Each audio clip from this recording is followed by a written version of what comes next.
출산 후 수유를 하고 있어요. 그런데 생리를 하지 않고 생리가 돌아오지 않고 완전 모유 수유를 했을 때 만 6개월은 비임이 된다고는 합니다.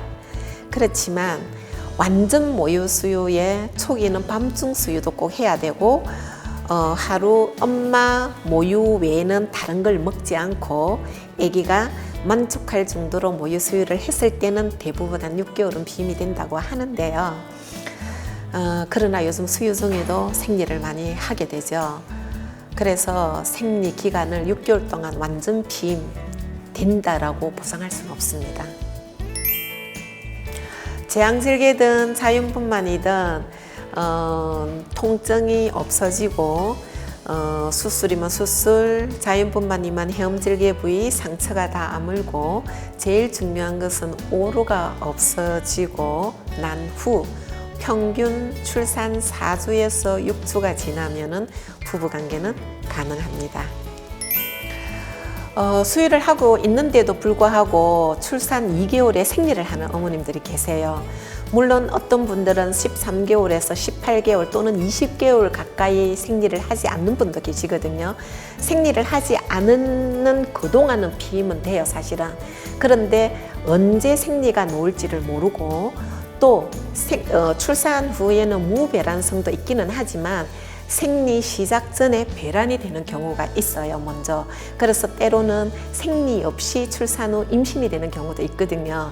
그래서 평균 출산 6주에서 8주 정도 지나면은 피임을 하시는 것이 더 안전합니다.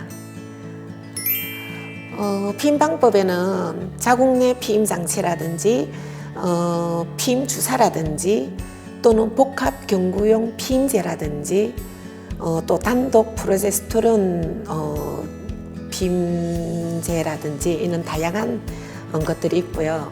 뭐 당연히 영구적인 피임법도 있죠. 근데 이제 F만 후에는 이제 복합 경구 피임제인 경우는 주로 권하지를 않아요.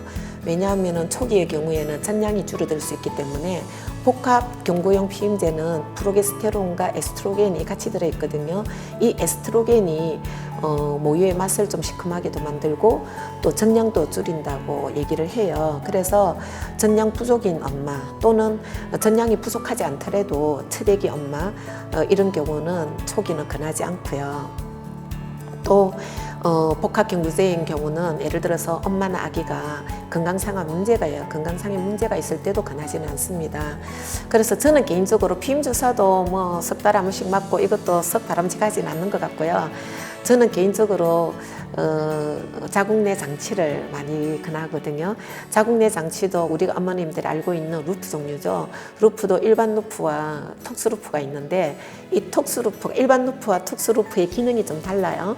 그런데 톡스 루프의 예를 들어서 톡스 루프의 경우는 아까 먹어도 되는 피임제 프로게스테론 단독으로 피임 기간 동안 일정량이 분비가 되면서 배란을 억제시켜서 피임률이 확실하죠. 그래서 출산 한 6주에서 8주 정도 산후 두 번째 진찰을 진료를 오실 때 의사 선생님이랑 상담하셔서 피임을 주로 권유를 하고 있죠. 왜냐하면 완전 모유 수유하시는 분들도 들어 계세요. 저희 병원 같으면 많이 계시기는 한데 주로 집에 가셔서 혼합하시는 분들이 많아서 우선 지금 생리를 하고 있지 않다 하더라도 믿을 수가 없이 가족 계획과 내 계획과는 어긋나게 일찍이 둘째가 찾아오는 경우가 많았습니다. 그래서 제 같은 경우는 상담 시 주로 턱스루프를 많이 권하기도 한답니다.